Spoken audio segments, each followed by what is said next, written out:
Bueno, para dar inicio al desarrollo de este tema debemos tener en cuenta primeramente qué es la sociedad conyugal. Entonces tenemos que es una comunidad de bienes en la que no importa cuál de los cónyuges adquiera o sea titular de los bienes durante el matrimonio. Estos pertenecen a la sociedad de bienes y regulada en las capitulaciones matrimoniales por los mismos. En caso de divorcio se considera que son copropietarios, por lo que se puede afirmar que la propiedad de los bienes comunes es de ambos cónyuges mientras exista la sociedad conyugal. Antes de liquidar la sociedad conyugal, muchos se preguntan qué es lo que hay que repartir y qué pueden conservar.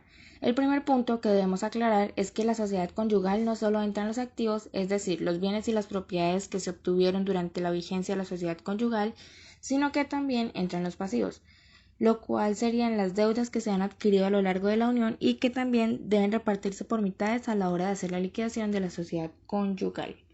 En el artículo 1781 del Código Civil nos explica cuáles son los bienes que entran a la sociedad conyugal, como lo serían los salarios que cada uno obtiene, los frutos, pensiones, intereses y lucros, el dinero que ingresa a la sociedad gracias a una venta o un negocio que se haya realizado durante la misma, bienes y derechos adquiridos a título oneroso y los bienes raíces que ingresan durante la sociedad a título oneroso. Ahora, si usted no hizo capitulaciones matrimoniales, los gananciales de las propiedades que tenía antes de conformar la sociedad, es decir, los frutos que éste produzca a lo largo de la sociedad o la valorización del mismo, ingresan a la liquidación de la sociedad conyugal. De igual manera, no entran al haber conyugal los bienes que alguno de los dos haya adquirido por donación o herencia, así los haya recibido estando la sociedad conyugal vigente. Sin embargo, sus rentas, frutos y o mayores valores deben repartirse entre los cónyuges o compañeros. Si alguno de los dos tiene un bien, pero ese ha sido transferido a terceros mediante una venta ficticia, ingresa a la liquidación de la sociedad conyugal siempre y cuando se pueda demostrar que la venta ha sido simulada. Para ello debe iniciarse el proceso civil correspondiente. La sociedad patrimonial es aquella que no se dedica principalmente a desarrollar actividades económicas, sino a la administración de un patrimonio, generalmente compuesto por valores o bienes inmuebles. Por ello, más de la mitad de su activo debe tener forma de valores o no estar afectos a ninguna actividad económica. ¿Cuándo nace la sociedad patrimonial entre compañeros permanentes?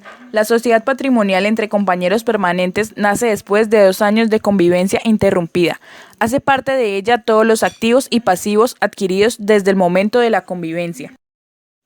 Por otra parte, a la sociedad patrimonial no entran los bienes adquiridos por donación, herencia o legado, ni los bienes adquiridos por los compañeros permanentes antes de la creación de la unión marital de hecho. Frente a esta definición, el artículo 1 de la ya derogada Ley de Patrimonio del Estado establecía que constituyen el mismo: primero, los bienes que siendo propiedad del Estado se hallen efectos al uso general o a los servicios públicos, a menos que una ley les confiera expresamente el carácter de demaniales.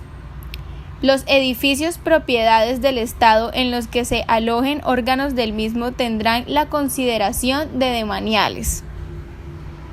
Segundo, los derechos reales y de arrendamiento de que el Estado sea titular, asimismo como aquellos de cualquier naturaleza que deriven del dominio de los bienes patrimoniales. Tercero, los derechos de propiedad incorporal que pertenezcan al Estado. A la vista de este artículo puede deducirse que la Ley de Patrimonio del Estado, tal y como ha puesto de relieve nuestra doctrina administrativa, se basaba en el concepto mismo del Estado, estableciendo una distinción entre la condición demanial o patrimonial del bien, sin entrar a distinguir el titular mismo como forma de conceptuar los bienes. Afirma la doctrina que dicho proceder tiene un origen claramente civil, pues como hemos visto en nuestro Código Civil, clasifica los bienes en su artículo 338 como de dominio público o de propiedad privada. Principios relativos a los bienes y derechos patrimoniales. Establece la Ley de Patrimonio de las Administraciones Públicas que la gestión y administración de los bienes y derechos patrimoniales por las administraciones públicas se ajustarán a los siguientes principios: A. Eficiencia y economía en su gestión. B. Eficacia y rentabilidad en la explotación de estos bienes y derechos. C. Publicidad, transparencia, concurrencia y objetividad en la adquisición, explotación y enajenación de estos bienes. D. Identificación y control a través de inventarios o registros adecuados. E. Colaboración y coordinación entre las diferentes administraciones públicas con el fin de optimizar la utilización y el rendimiento de sus bienes. En todo caso, la gestión de los bienes patrimoniales deberá ayudar al desarrollo y ejecución de las distintas políticas públicas en vigor, y en particular al de la política de vivienda en coordinación con las administraciones competentes. Hola, ¿cómo están? Mi nombre es Santiago Vega y junto a mi compañera Daniela Urán les vamos a explicar cómo, cuándo y dónde entran los bienes en la herencia. ¿Qué es la herencia? La ley no la define expresamente, pero si lo analizamos desde lo establecido en los artículos 951 y 954 del Código Civil sobre las sucesiones y donaciones, podemos decir que el derecho real de herencia es aquel que recae sobre la universalidad de los bienes de una persona difunta o de una cuota de ella. ¿Qué diferencia hay entre sucesor y heredero? El sucesor es todo aquel llamado a suceder al causante en sus derechos y obligaciones. Esto es aquella persona que por testamento o por ley tiene derecho a la herencia del causante. En cambio, el heredero es aquel que adquiere a título universal las obligaciones y los derechos del causante. Para definir quiénes serán los herederos es necesario revisar si hay testamento o no, ya que en ambos casos será distinto. En primer caso, si hay testamento se debe respetar la siguiente fórmula. Mitad legitimaria, corresponde al 50% de la herencia y corresponde al de los cónyuges y al de los hijos. En el caso de no existir, se le otorgará a los herederos forzosos o a los padres.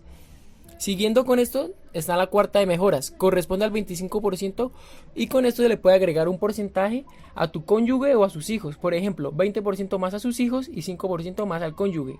Y por último se encuentra la cuarta libre de disposición, que es el darle el 25% restante y se puede dar a la persona que usted estime. Cuando una persona fallece y no deja testamento, la ley determinará quiénes van a ser sus herederos. A estos herederos se les llamará herederos ab intestato o herederos forzosos, por lo que hay que acudir al siguiente orden establecido legalmente.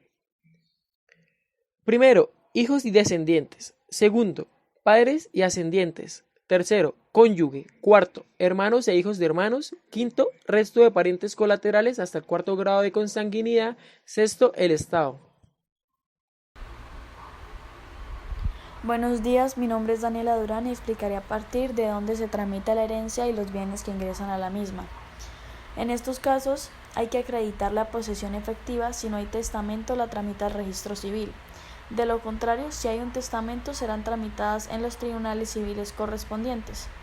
En principio, se podría hablar de la masa sucesoral general, que comprende el conjunto de bienes corporales e incorporales que pertenecían al difunto y que en virtud del derecho sucesoral pasarían a ser sus herederos. Se debe excluir los bienes que el testador dejó en virtud de la cuarta de libre disposición. De acuerdo a lo establecido en el artículo 1016 del Código Civil de la masa sucesoral, se debe excluir lo siguiente: el costo de la publicación del testamento si lo hubiere y las demás generadas por la apertura de la sucesión, las deudas hereditarias, los impuestos fiscales, las asignaciones alimenticias forzosas y la porción conyugal.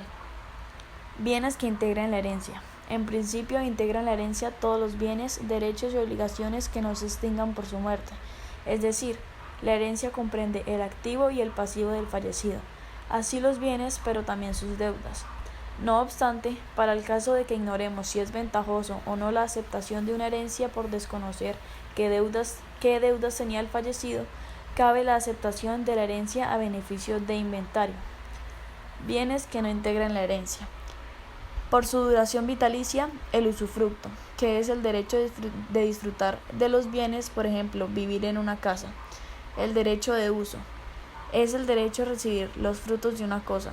Y el derecho de habitación, el derecho de ocupar una habitación mientras viva una persona.